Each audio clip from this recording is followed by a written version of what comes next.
Every parent has that moment, the one where you're desperately wishing for an instruction manual that just doesn't exist. Well, for me, that moment hit me on a totally random Tuesday. And the culprit? A 50-piece dinosaur puzzle. That silly puzzle sent me down this whole rabbit hole, all to answer one single question. Is all this struggle actually breaking our kids, or is it the very thing that builds them up? It's not working. Yeah, that was the shout I heard from my 4-year-old Rohan. Picture this. He's on the living room floor, just surrounded by the wreckage of a Velociraptor puzzle. And he is just completely stiff with pure frustration. He'd been trying to jam these two pieces together that clearly didn't fit for, maybe 3 minutes? Which, is basically an eternity in kid time. And then, whoosh, a puzzle piece went flying across the room. So my first instinct, of course, was to jump in, classic mom rescue mission. But I just stopped. I was totally caught in this crossfire of two completely different parenting philosophies. In one corner, you've got my husband saying, let him struggle, he's got to learn to stick with it. And in the other corner, my mom saying, oh, for goodness sake, he's just a little boy, help him. I was just frozen. What was I supposed to do? And really, that's the question at the heart of it all, isn't it? The one every parent asks themselves. I felt like I was standing on this invisible line.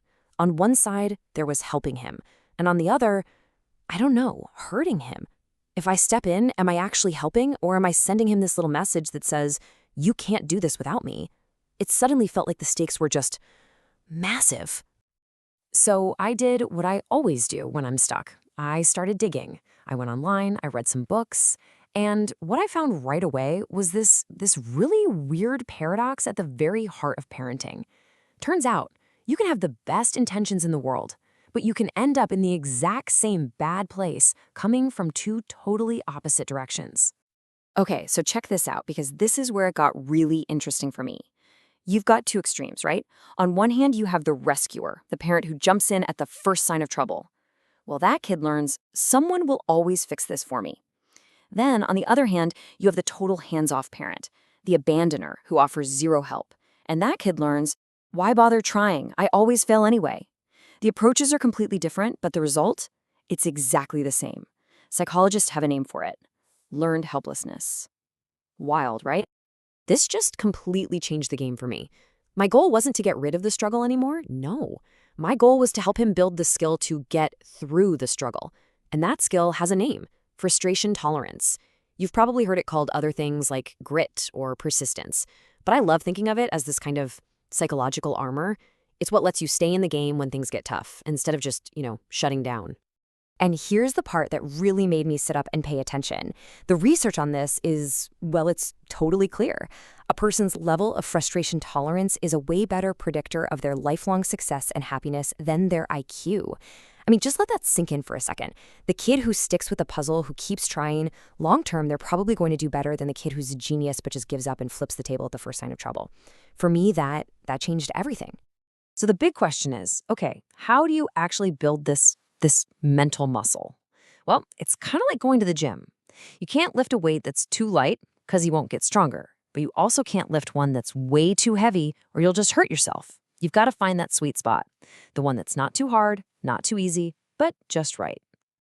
And of course, there's a fancy psychological term for this just right zone. A psychologist named Lev Vygotsky called it the zone of proximal development. It basically means that perfect little space between what a kid can already do all by themselves and what is just completely impossible for them right now. It's in that sweet spot with a little bit of help that real learning happens. And they're not just learning how to do a puzzle, they're learning how to learn. But there's another really important piece to this puzzle: their age. Because that just right zone, it changes as they grow. I mean, think about their brains. A 2-year-old's prefrontal cortex, that's the part that handles big emotions, is barely even switched on. By the time they're 4, like my son, it's working, but it crashes a lot. So you absolutely have to adjust your expectations based on the hardware they're running at the time.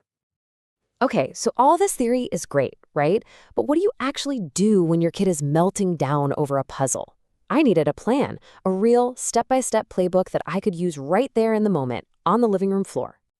And this is what I came up with: a 5-step playbook. And these aren't just, vague ideas. They're actual things to do that completely changed how I handle these frustrating moments. So let's walk through them. All right, step one. And honestly, this was the hardest one for me to learn. And it's simple. Just wait. Observe before you jump in. My only job at first is to figure out what kind of frustration I'm looking at.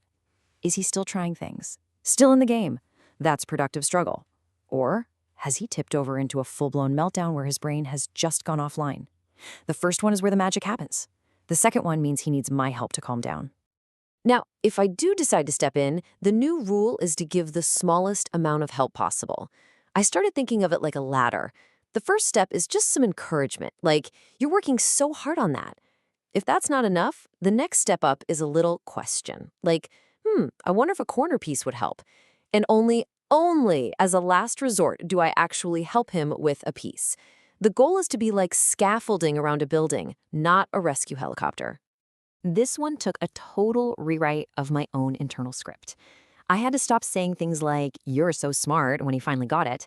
Instead, I started praising his effort. Things like, "Wow, you kept trying so many different ways. That was amazing." See the difference? You're not praising who they are, you're praising what they did. You're rewarding the hard work, and that's how you build a kid who believes they can get better at things. And then it hit me.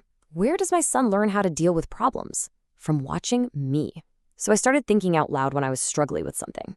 You know, if I'm cooking and something's not right, I'll say out loud, "Ugh, this recipe isn't quite working. I wonder what would happen if I added a little more of this." It just shows him that getting frustrated is normal, and that it's not the end of the world. It's just a problem you have to figure out. And the last one, this was a big one. We basically had to change what failure meant in our house. It's not a bad thing anymore. It's just information. When something doesn't work, it's not a reason to quit. It just tells you what not to do next time. So we started celebrating the trying. Just having the guts to try something hard, that became the real win, not whether he finished the puzzle or not. So, what does all of this actually look like back in the real world? Let's go back to that dinosaur puzzle, the scene of the crime. Only this time, I've got my playbook ready. So now, when that frustration starts to build, I don't just solve it for him. I get down on the floor with him, and I start by just naming the feeling. "Wow, I can see you're getting really frustrated with that. Let's take a big breath together."